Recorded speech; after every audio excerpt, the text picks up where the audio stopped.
오늘 본문 말씀 가지고 환난, 궁핍이 있는 교회라는 제목으로 함께 말씀을 나누겠습니다. 이 서머나 교회를 이 주제로 지난주에도 말씀을 전했는데, 지난주에 우리가 함께 나눴던 말씀은요, 그 8절에서 처음이며 마지막이라는 그 이미지로 나타나셨던 예수님을 함께 살펴봤어요. 그래서 하나님이 우리를 향하신 뜻은 뭐냐? 흠없는 모습으로 다시 주님을 만나는 날이 올 텐데, 그날 흠없는 모습, 더 거룩하고 더 성숙한 모습으로 주님을 만나기를 원하고 계신다 그랬어요. 그래서 우리가 항상 성령 충만함으로 살고, 항상 선한 것, 옳은 것을 선택하면서, 그러니까 하나님 보실 때에 옳은 것을 선택하면서 살아갈 때 흠없는 교회, 칭찬받는 믿음이 될 수 있다 하는 말씀을 드렸죠. 그리고 처음과 나중 되시는, 알파와 오메가 되시는 그 하나님께서 결국 우리의 모든 고난과 이 마지막 때의 어려움도 끝내주실 것이고, 그 역사의 주관자이신 하나님을 바라보고 살아갈 때 우리는 고난을 이기는 승리하는 믿음의 성도가 될 수 있다 하는 말씀을 드렸습니다. 자, 이제 오늘은 연이어서 8절 말씀에 죽었다가 살아나신 이가 이르시되, 그러니까 에베소 교회에 나타나셨던 두 번째 이미지, 죽었다가 살아나셨다는 말씀을 중심으로 말씀을 드리려고 합니다. 먼저 서머나 지역에 대한 말씀을 잠깐 드리면, 오늘 지도 잠깐 먼저 보여드릴게요. 서머나 지역이 어디냐? 지금의 저 터키죠. 터키. 지금 튀르키예라고 하는데, 거기 저 동그라미 쳤는데 보시면 에베소 교회가 있고, 그 바로 위에가 이제 서머나 교회가 있는 거예요. 보시면 알겠지만 이렇게 바다에 붙어 있는 항구 도시입니다. 항구 도시. 근데 저 서머나 지역은요, 저 소아시아 지역이 다 마찬가지인데, 그 당시가 그 로마의 지배하에 있었잖아요. 그 로마 그 정부가 황제를 신으로 섬기는 정책을 펼쳤단 말이에요. 근데 이 서머나 지역은요, 그 어느 다른 도시보다도 이 황제 숭배하는 일에 열심을 냈어요. 그래서 황제 신전도 많이 짓고, 이 로마 황제한테 잘 보이려고 갖은 애를 썼던 도시가 바로 저 서머나라고 하는 도시예요. 그런데 그 도시 안에 황제를 숭배하는 것을 반대하고 거부하는 사람들이 있으면 안 되잖아요. 그러니까 아주 적극적으로 황제 숭배를 안 하고 반대하는 사람들을 색출해내서 처형을 하는 그런 일도 많이 했던 도시가 저 서머나입니다. 그래서 그런 황제에 대한 어떤 충성심, 열심을 보여줬기 때문에 로마 정부의 이쁨을 받는 거예요. 그래서 로마 정부로부터 많은 혜택을 누려서 많은 부유한 복을 누리고 아주 화려한, 정말 그 아름다운 도시로, 화려하고 부유한 도시로 살았던 도시가 바로 저 서머나 도시였습니다. 그래서 저 소아시아에서 가장 큰 도시를 꼽으라 그러면 어디였을까요? 에베소 교회, 에베소 도시였어요. 에베소. 거기가 가장 큰 도시였어요.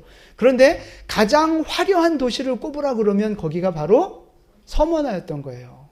그래서 서머나의 별명이 붙기를 아시아의 면류관이다라는 말이 붙을 정도로 아주 찬란하고 화려하고 부유함을 누렸던 도시가 바로 저 서머나였어요.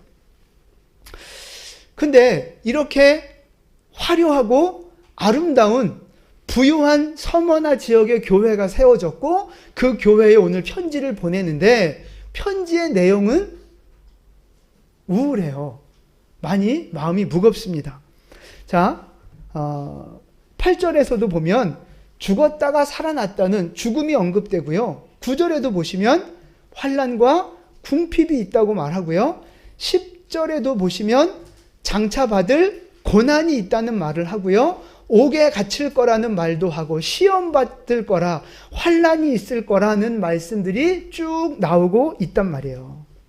그러니까 이 서머나 교회, 화려한 도시에 세워진 이 서머나 교회에 주고 있는 편지의 내용은요, 마음이 무겁고 우울한 느낌들이 많이 드는 내용으로 다 이렇게 도배가 돼 있어요. 왜 그럴까요? 여러분 아까 이 도시가 뭐에 열심 낸다 그랬죠? 황제 숭배에 열심을 낸다 그랬잖아요. 그러면 그게 바로 교회 입장에서는 황제 숭배를 열심히 할수록 교회는 뭐가 오는 거예요? 박해가 오는 거라고요.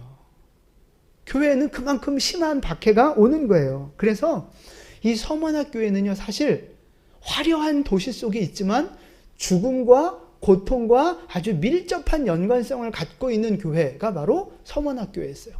그래서 서머나라고 하는 이 이름을 보면은요, 그 이름 안에 모략이라고 하는 단어가 들어가 있어요. 모략이 영어로 이렇게 멀이라고 하는 단어인데, 이 서머나가 바로 그 모략이라는 단어를 같이 가지고 있는 거예요. 그럼 모략이 뭐예요? 예수님, 아기 예수님한테 드렸던 예물 중에도 모략이 있었잖아요.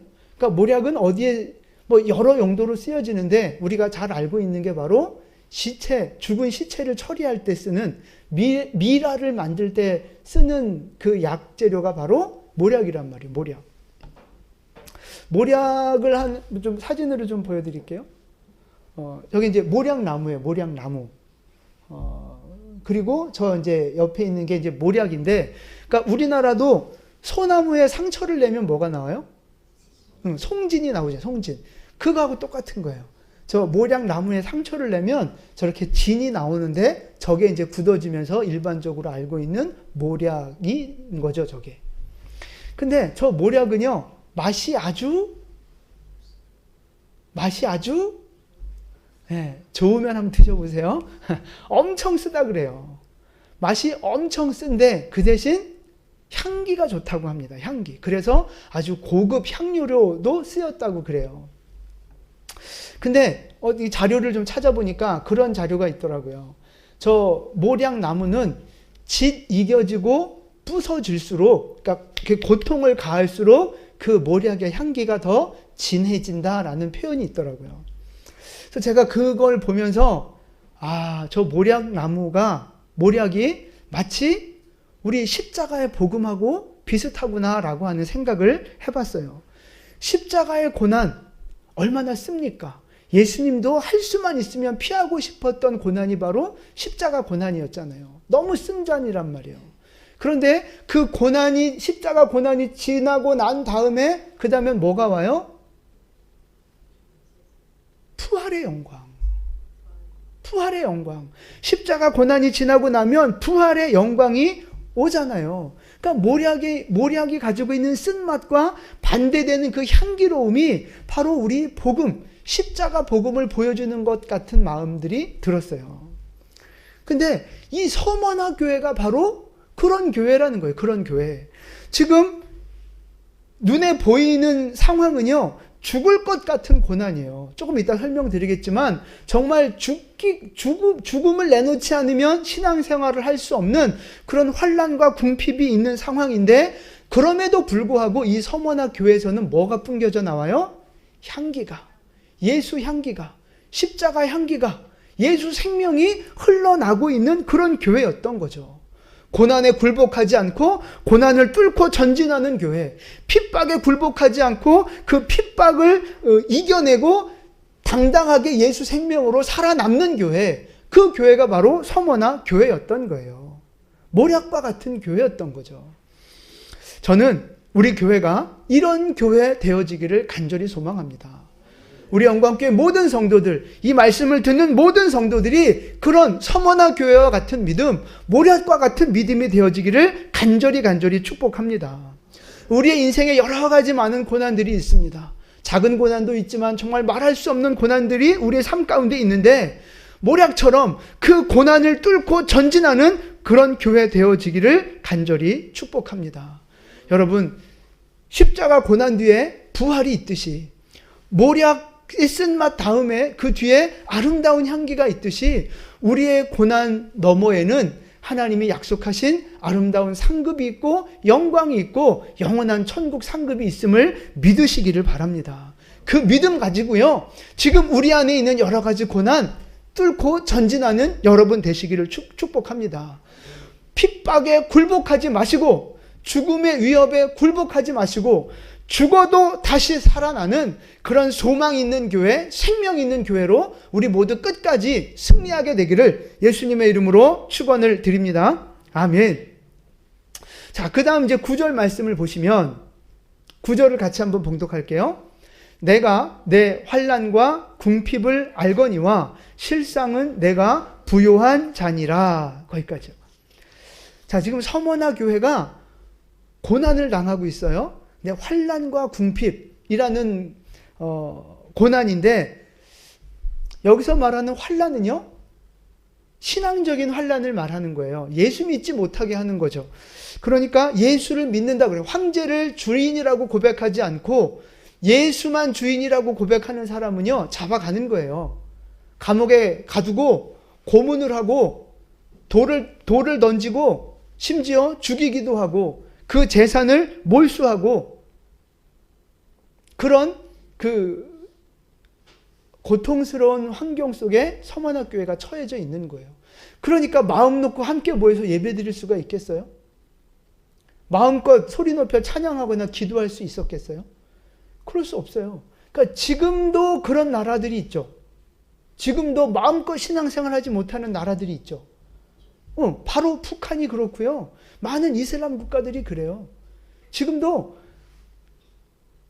우리나라는 종교의 자유가 보장되어 있으니까 망정이지, 그렇지 않은 전 세계 여러 가지 많은 나라들을 보면 지금도 한 나라에서 수천 명씩 수만 명씩 매년 박해를 받고 죽는 사람들, 집과 삶의 터전을 잃고 쫓겨가고 난민이 되는 사람들이요, 지금도 수천 명 수만 명이 매년 생겨나고 있다 그래요. 매년 그 통계 보고가 나오고 있어요. 그러니까 여러분, 우리가 이렇게 마음껏 신앙생활 할 수 있는 이것이 진짜 복인 줄 아셔야 돼요. 그러니까 이 복을 누리고 있는 이때에 정말 열심히 하나님 예배하시고 정말 열심히 기도하시고 정말 주님 뜻대로 살아가는 우리가 돼야 되지 않겠어요? 할렐루야. 지금 그렇게 찬송하고 싶어도 찬송할 수 없고 예배하고 싶어도 예배할 수 없는 사람들이 너무나도 많은데 우리는 그 자유와 복을 누리고 있잖아요. 우리가 그 사람들의 목까지 함께 기도하고 그 사람들의 목까지 함께 예배하면서 그 영혼들을 위해 중보하고 섬겨나가는 그런 섬김의 교회, 생명의 향기를 나타내는 우리 교회가 되어지기를 축복합니다.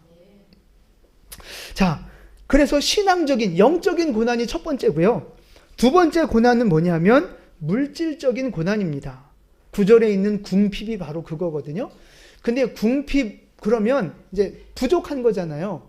근데 여기서 말하는 궁핍은 내가 저 사람보다는 좀 부족하다, 저 사람보다는 내가 좀 못 산다, 이런 개념의 궁핍이 아니라 거지를 나타낼 때, 거지를 표현할 때 쓰는 단어가 바로 이 궁핍인 거예요. 그러니까 여러분, 거지는 어떤 상태입니까? 소위 말한 집도 절도 없는 사람이에요. 하룻밤 이렇게 편안하게 묵을 곳도 없고요. 그러니까 매 끼니를 걱정해야 하는 사람, 진짜 생존 자체가 위협을 받고 있는 절대 빈곤층에 속해 있는 사람이 바로 이 거지잖아요. 거지. 아무 의지할 곳도 도움받을 곳도 없는 사람. 그게 거지잖아요. 근데 지금 이 서머나 교회가 이런 궁핍 가운데 있다는 거예요. 거지 같은 삶 속에 처해져 있다는 거예요. 여러분, 이상하지 않습니까? 지금 서머나 도시의 상황이 어떻다고요? 가장 화려하고 가장 돈 많고 부유한 세상의 풍요로움을 누리고 있는 도시가 서머나예요. 그럼 그 도시에 있는 세워진 교회는 일반적으로 생각할 때 교회도 부유해야 되는 거 아니에요? 헌금도 많이 들어오고 부자들도 많이 오고 막 이래야 되는 거 아니에요? 그런데 그게 아니란 말이에요. 부자 동네에 살고 세워진 그 교회가 거지꼴이라는 거예요. 거지꼴. 그만큼 어렵다는 의미가 아니라 정말 거지같이 살고 있는 거예요. 세상의 그 화려함, 세상의 그 풍요함, 그것을 다 지금 포기하고 버리고 거지처럼 살고 있는 거예요. 왜? 무엇 때문에요? 예수 때문에. 예수 믿음 때문에 세상의 부유함과 세상의 향락을 다 포기하고 있는 거예요. 예수 때문에 돈 더 많이 버는 거 포기하고요. 예수 때문에 세상적인 성공을 포기하고요. 예수 때문에 세상에서 누릴 수 있는 명예를 다 포기하고요. 그냥 지금 거지같이 조롱받으면서 멸시받으면서 손가락질 받으면서 비참하게 지금 살아가고 있는 교회가 서머나 교회라고요. 왜 그렇게 살아가고 있어요? 뭐 때문에? 예수 때문에. 복음 때문에. 믿음 때문에 세상의 그 화려하고 좋은 것들을 다 포기하고 스스로 고난의 길을 지금 걸어가고 있다는 말씀입니다. 서문학교에는 이렇게 신앙생활하고 있는데 오늘 우리의 믿음을 한번 돌아봤으면 좋겠어요. 여러분, 우리는 왜 예수 믿습니까? 무슨 목적을 갖고 지금 예수를 믿는 거예요? 보통 우리가 예수를 믿는다 그러면 전도할 때도 그렇고 우리가 무슨 기대감이 있습니까? 전도할 때 예수 믿으면 복 받습니다 라고 전도해요? 아니면 예수 믿으면 개고생합니다 라고 전도해요? 복 받는다고 전도하잖아요. 우리도 교회 나오고 기도하면서 인생의 문제가 해결되어지길 원하고 하나님이 더 좋은 길로 인도하시길 원하고 정말 일반적으로 말하는 그 복을 누리는 삶을 살아가기를 원하는 거잖아요. 그런 마음 크고 작은 차이는 있겠지만 다 있잖아요. 그 신앙이 옳은 신앙이에요?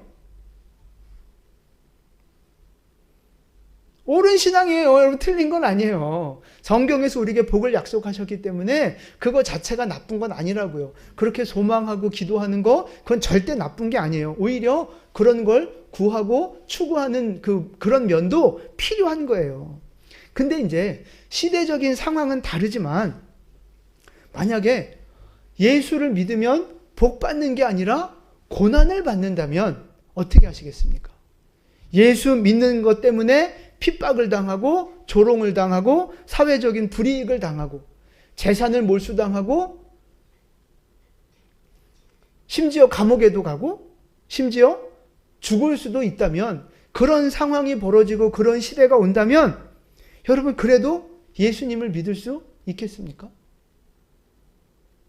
실제로 이 서문학 교회가 그랬고요. 이 기독교의 역사에 보면 이슬람 지역에서도 그랬고 많은 지역에서 기독교가 말도 안 되는 부당한 핍박들을 당했다고요.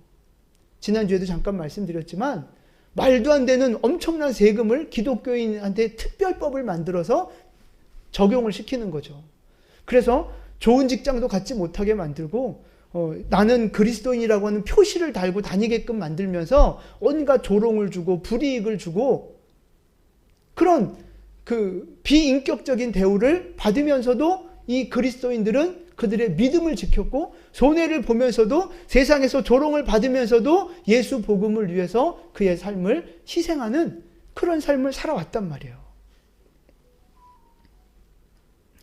근데 우리는 여러분 지금 다 예수 믿으면 복 받는다고 하는 기대와 소망을 갖고 나오셔 대부분이 그런데 이제 이거 싹 하루아침에 법이 바뀌어서 이제는 기독교 특별법 그래서 우리에게도 그런 역사 속에 있었던 일들이 우리에게도 똑같이 벌어진다면 여러분 그래도 교회 나와서 예배하시고 예수 믿음을 지키실 수 있겠어요?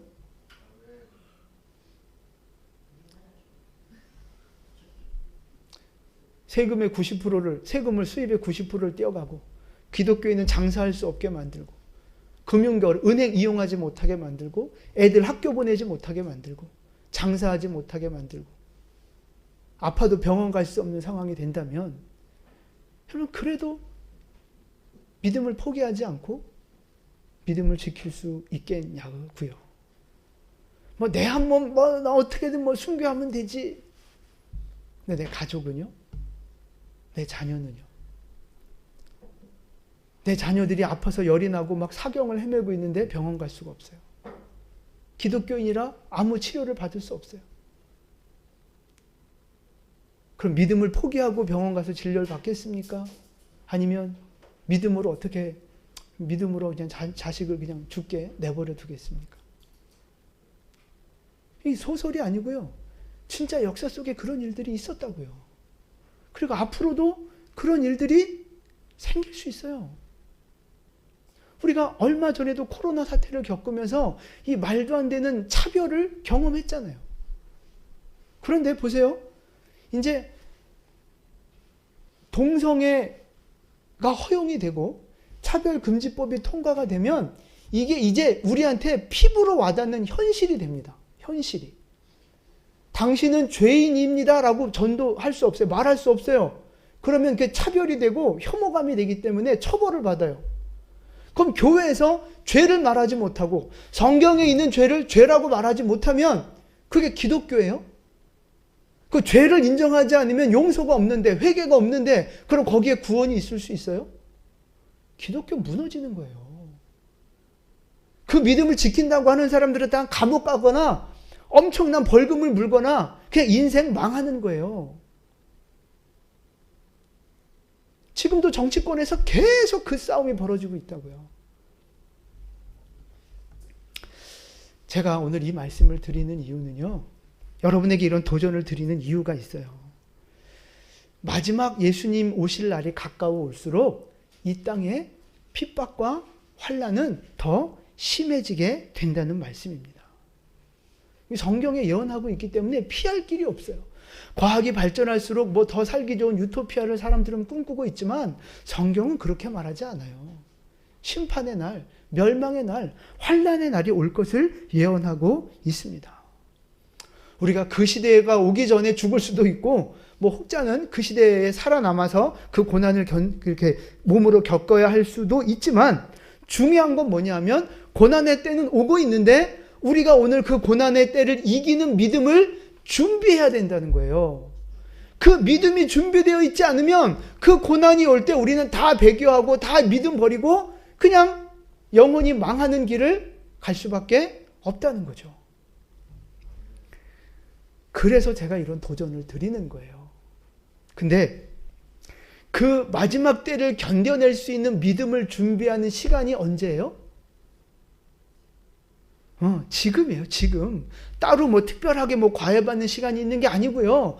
바로 지금이 그 마지막 때의 믿음을 준비하고 성장시키고 훈련할 수 있는 기회라고요, 기회. 지금 우리의 삶 가운데 여러 가지 고난이 있잖아요. 그 고난을 내가 어떻게 대하느냐, 지금 그 고난을 내가 믿음으로 대하느냐 아니냐에 따라서 내가 마지막 때를 이기는 믿음이 될 수도 있고 마지막 때에 포기하는 믿음이 될 수도 있고 그렇다는 거예요.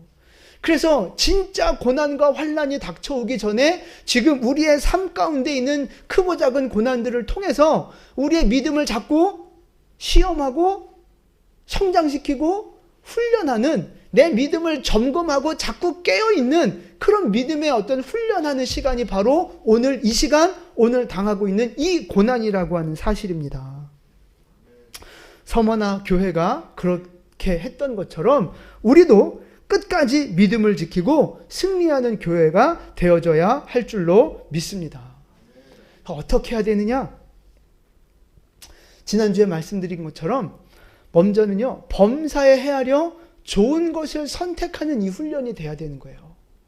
여러분, 육신적인 것을 선택하기보다 영적인 것을 선택하는 훈련을 하셔야 되는 거예요. 세상에서의 성공을 꿈꾸기보다 영적인 성장, 영적인 성공을 꿈꾸는 믿음이 되셔야 된다고요. 육신의 부유함과 육신의 편안함, 이것도 중요하지만 그것을 꿈꾸는 것보다 더 이상으로 영적인 성공, 영적인 부유함을 꿈꾸는 믿음이 우리에게 있어야 한다는 사실입니다. 비록 그 나의 선택 때문에 내가 손해를 볼 수도 있고 물질적인 어려움, 육신적인 그 억울한 일을 당할 수 있을지 몰라도, 있게 되더라도 예수를 위해서라면, 내 영혼의 성공과 부유함을 위해서라면 기꺼이 그 고난을 받아들일 수 있는 진짜 믿음이 되어야 한다는 것입니다. 여러분, 지금 여러분이 겪고 있는 이 고난의 시간에 그 믿음을, 그 믿음의 성장을, 믿음의 부유함을 훈련하는 복된 시간이 될 수 있기를 축복합니다. 그래서 정말 여러분 고난 앞에서도 흔들리지 않고 끝까지 승리하는 믿음이 될 수 있기를 축복합니다. 그렇게 맥 빠지게 아멘 해갖고 도대체 승리하겠다는 건지 그냥 묻어가겠다는 건지. 아멘. 할렐루야. 여러분, 우리가 믿음에서 실패한다, 성공한다는 이야기는요, 단순히 좋은 믿음, 안 좋은 믿음, 교회 잘 나가고 못 나가고의 차원이 아니에요. 우리의 영원한 생명이 죽느냐 사느냐 하는 문제라고요. 우리의 목숨이 걸려있는 문제예요. 여러분, 병원에 가면 의사가 우리 육신의 목숨, 그 죽느냐 사느냐 가지고 막 자기들 정말 온 힘을 다해서 막 치료하고 살려내려고 애를 쓰잖아요. 육신의 목숨을 살려내는 것에도 그렇게 수많은 돈과 기술과 많은 사람들을 동원해서 살리려고 하는데, 영혼이 살아나는 일에, 영혼이 영원한 죽음이냐 지옥이냐 천국이냐를 갈라야 하는 이 중요한 문제 앞에서 정말 우리는 정신 차려야 된다는 거예요. 정말 마지막 때를 승리하는 믿음으로 우리가 준비되어져야 할 줄로 믿습니다. 흔들리고 무너지면 그냥 지는 거라고요. 그래서 고난 앞에서도 흔들리지 않는 믿음, 끝까지 고난을 뚫고 전진하는 정말 승리하는 믿음이 오늘 우리에게 필요한 줄로 믿습니다. 자, 그 다음 말씀을 계속해서 보시면 9절 말씀에 예수님이 말씀하시잖아요. 내가 내 환난과 궁핍을 아는데 사실은 네가 부요한 자다라고 말씀하고 계세요. 지금 서머나 교회의 상황이 어떻다고요? 육신적으로 보면 거지예요. 거지. 아무것도 가진 게 없고 온갖 조롱과 핍박을 받고 있는 생존 자체를 고민해야 하는 정말 거지라고요. 그런데 예수님은 그 서머나 교회를 바라보시면서 뭐라 그래요? 넌 부자야.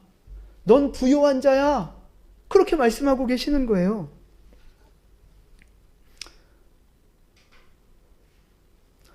그러니까 이걸 보면 우리가 뭘 알 수 있느냐 하면요, 지금 이 서머나 교회는 믿음을 지키기 위해서 온갖 고난과 박해와 경제적인 어려움들을 그냥 몸으로 받아내고 있잖아요.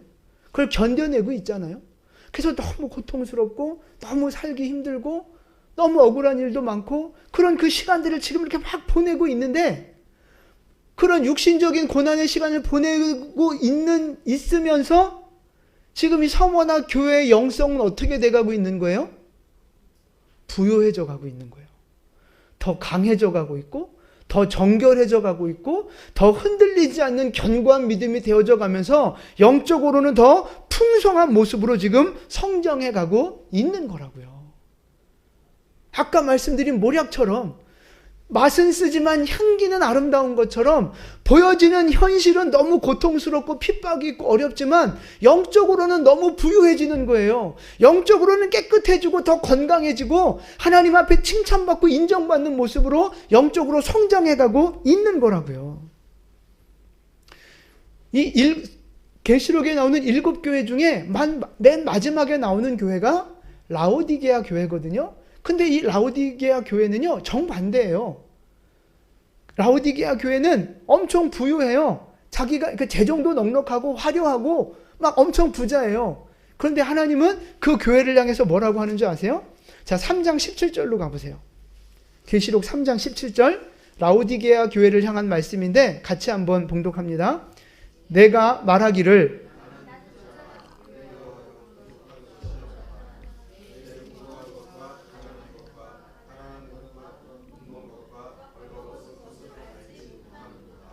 아멘. 육신적으로는 화려하고 부유한데 하나님이 보시니까 영적으로는 벌거벗은 거예요. 가난한 거예요. 진짜 궁핍한 거예요, 영적으로. 이 서머나 교회와 라오디게아 교회가 완전히 반대거든요. 자, 그럼 여러분 보세요. 지금 여러분은 서머나 교회가 좋습니까? 라오디게아 교회가 좋습니까? 여러분 어떤 교회가 되고 싶으세요? 여기서 말 잘하셔야 돼요. 여러분, 할렐루야.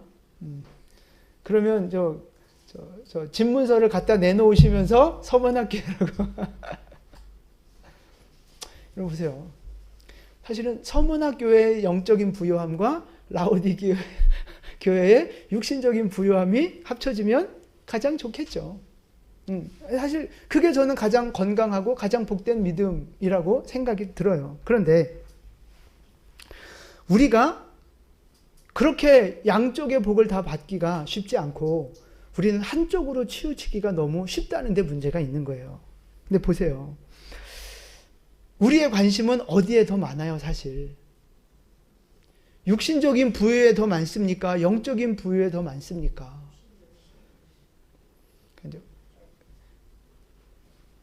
다는 아니지만 많은 경우에 우리의 관심이 육신적인 부유함에 더 많다고요.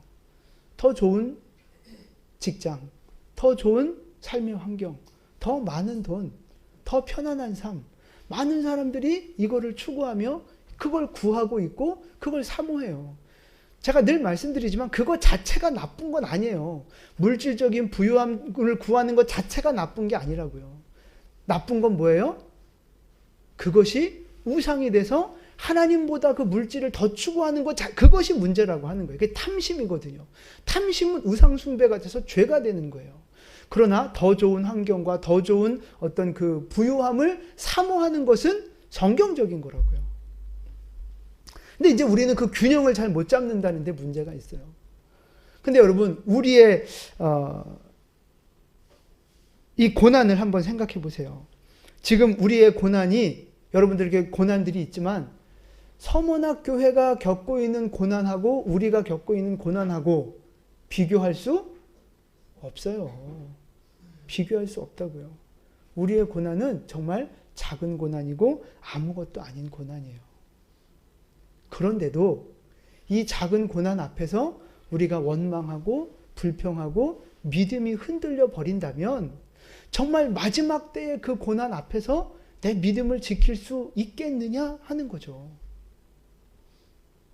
그러니까 우리는 자꾸만 물질, 육신적인 것, 세상적인 것, 그것을 자꾸만 더 추구하려고 하는 마음이 강해요. 그러니까 그게 충족이 안 되면 영적으로 하나님을 원망하고 영적인 어떤 그 문제가 생기고 이런단 말이에요.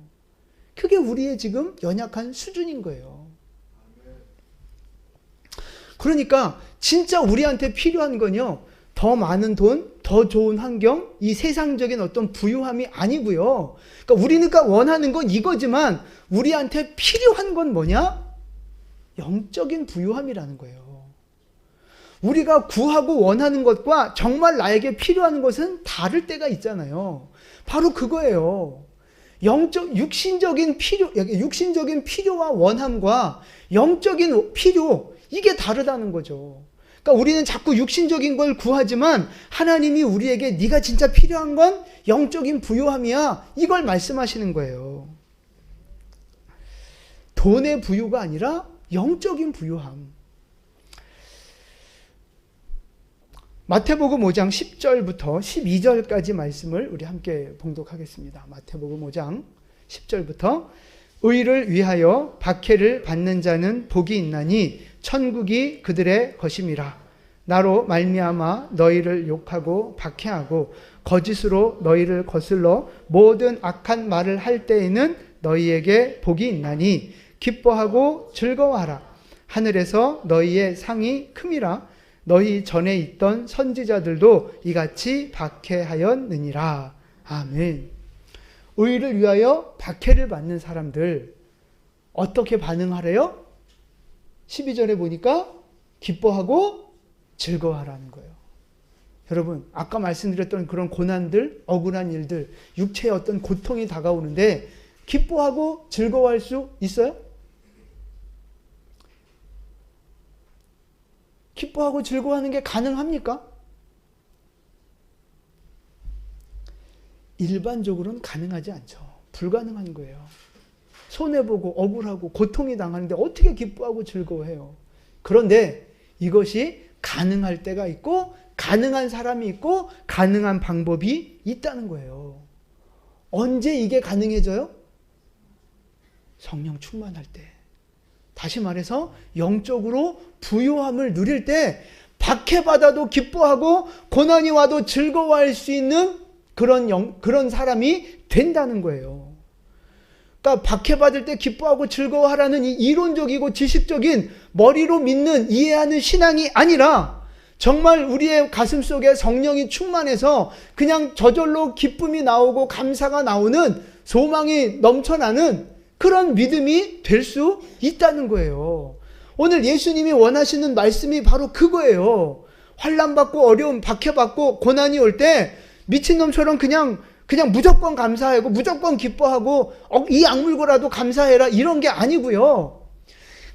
고난 중에도 감사가 나오고 기쁨이 나올 수 있는 믿음의 사람이 되라는 거예요. 그런데 그건 어떻게 가능하냐? 영적으로 부요해질 때, 성령으로 충만하게 될 때 그게 가능해지는 거예요. 그것이 진짜 가능하다는 걸 몸으로 보여준 사람들이 있습니다. 누가 그랬어요? 많은 사람들이 그랬지만 첫 번째, 우리가 잘 아는 유명한 사람, 바울과 실라가 빌립보 감옥에 갇혔잖아요. 채찍 맞았단 말이에요. 피투성이가 됐어요. 그리고 재판도 받지 않고 억울하게, 복음 전한다는 이유로 억울하게 감옥에 갇혀 있어요. 근데 그곳에서 바울과 실라가 어떻게 했어요? 찬송했잖아요. 하나님을 찬양했잖아요. 원망하거나 낙심하거나 괜히 전도 왔어 막 이런 소리 안 하고, 그 자기를 때린 사람들 막 증오하지 않고 오히려 하나님 앞에 감사하고 찬양하는 모습을 보여줬잖아요. 박해받을 때 기뻐하고 즐거워하는 모습을 바울과 실라가 보여줬어요. 또 누가 보여줬느냐? 12제자들, 그 사도들입니다. 자, 사도행전 5장 40절 41절 같이 봉독합니다. 그들이 옳게 여겨 사도들을 불러 채찍질하며 예수의 이름으로 말하는 것을 금하고 놓으니, 사도들은 그 이름을 위하여 능력받는 일에 합당한 자로 여기심을 기뻐하면서 교회 앞을 떠나니라. 공회 앞을 떠나니라. 아멘. 보세요. 지금 채찍질 맞았거든요, 이 사도들도. 그리고 예수 이름으로 말하는 것을 하지 말라는 협박을 받았어요. 그런데 이 사도들은 지금 어떻게, 뭐 하면서 공회 앞을 떠나요? 기뻐하면서. 매 맞았는데, 협박을 받았는데, 억울한 일을 당했는데 지금 기뻐하고 즐거워하면서 그 자리를 나오고 있어요. 여러분, 이게 왜 가능한 거예요? 영적으로 부요하니까, 성령으로 충만하니까 이게 가능한 거예요. 그러니까 지금 이 서문학교회가 바로 지금 그런 모습을 보여주고 있는 거예요. 모략의 쓴맛과 같이 지금 많은 고통과 핍박과 환난을 당하고 있지만, 영적으로 부유하다는 말은 지금 그 고난을 잘 이겨내고 있다는 말이에요. 그러니까 여러분 생각해 보세요. 지금 서문학교회가 말도 안 되는 핍박과 고난과 어떤 그 고문과 죽음을 당하고 있는데, 서문학교회가 막 이를 악물면서 너희들 다 지옥 갈 거야, 두고 봐, 막 이러면서 하나님이 오시면 너희들 다 심판할 거야, 막 이를 악물면서 이 고난을 견뎠을까요? 아니면 마음에 감사와 기쁨이, 소망이 넘치면서 기꺼이 이 고난을 견뎌냈을까요? 첫 번째예요, 두 번째예요? 당연히 두 번째죠. 그러니까 영적으로 부유하다고 칭찬을 받은 거라 이 말이에요. 그러니까 여러분, 우리가 일반적인 생각으로는 저런 고난 못 견뎌요, 저런 어려운 거 다 못해.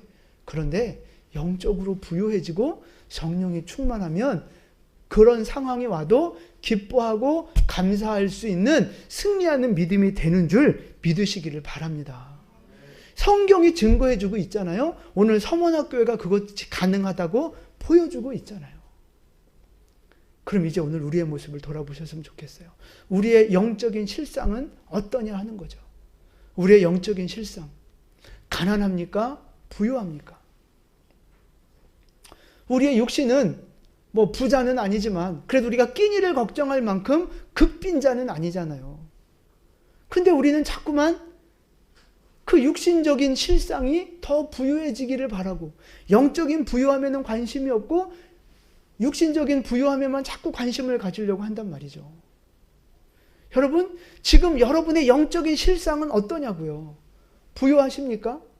가난하십니까? 그걸 어떻게 여러분의 그 영적인 그 실상을 어떻게 알 수 있는지 아세요? 지금 우리 안에 닥쳐오는 고난들, 그 고난이 원망스럽고 막 불평이 나오고 막 스트레스가 되고 너무 견딜 수 없이 막 힘들고 그러면 그분의 영적인 실상은요, 가난한 거예요. 그 고난을 영적으로 해석하거나 그냥 믿음으로 이렇게 이겨내고 할 수 있는 그게 없어요. 그러니까 영적으로 가난한 거라고요. 그러나 육신적인 고난이 올 때 믿음으로 잘 해석을 하고 믿음을 적용하면서 그래도 거룩을 지키고 믿음을 지키면서 하나님의 방법대로 그 시간들을 버텨내는 사람은 그 영적으로 부유한 사람인 거죠. 여러분 그렇게 한번 진단해 보신다면 지금 여러분의 영적인 실상은 부유합니까? 가난합니까? 아니 마지막 이것보다 더 큰 고난이 온다면 여러분 그때는 어떻게 하시겠습니까? 지금의 이 믿음의 실상을 가지고 나중에 닥쳐올 더 큰 고난과 어려움들은 어떻게 이겨내시겠습니까?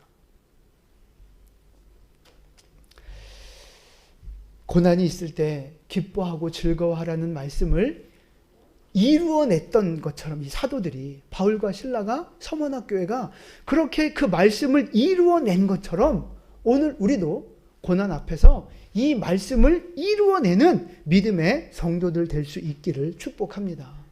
그러니까 신앙생활을 이론적으로 지식적으로 교리적으로 하시면 안 된다는 거예요. 교리 당연히 중요하죠. 지식 당연히 중요합니다. 근데 그냥 거기에 머물러 있는 이론적이고 지식적인 신앙은요, 능력이 없어요. 우리의 신앙은요, 말씀을 이루어내는 능력, 말씀을 그대로 경험하는 능력, 그 믿음의 능력이 우리 안에 있을 때 영적으로 부유해지며 고난을 이기는 믿음이 될 수 있는 줄로 믿습니다. 말씀이 실제로 살아있다는 걸 경험하고 하나님이 정말로 지금도 살아서 역사하신다는 사실을 경험하는 성도가 영적으로 부유한 성도가 되는 거예요. 그러면 육신적으로는 가난이 오고 궁핍이 오고 어려운 문제가 있을 수도 있지만 모략이 아름다운 향기를 뿜어내듯이 말씀의 능력, 기도의 능력, 성령의 능력을 경험하는 사람들은요, 반드시 승리하는 믿음이 되는 줄 믿으시기를 바랍니다. 우리 사랑하는 성도들이, 우리 교회가 이 모략과 같이, 서머나 교회와 같이 고난을 당할 때도 즐거워하고 기뻐할 수 있는 영적으로 부유한 여러분 될 수 있기를 축복합니다. 그래서 지금 우리 안에 있는 모든 고난들을 다 이겨내고 마지막까지 주님 앞에 인정받고 칭찬받고 쓰임받는 흠없는 교회로 주님 앞에 발견되어지기를 예수님의 이름으로 축원을 드립니다. 아멘. 기도하겠습니다.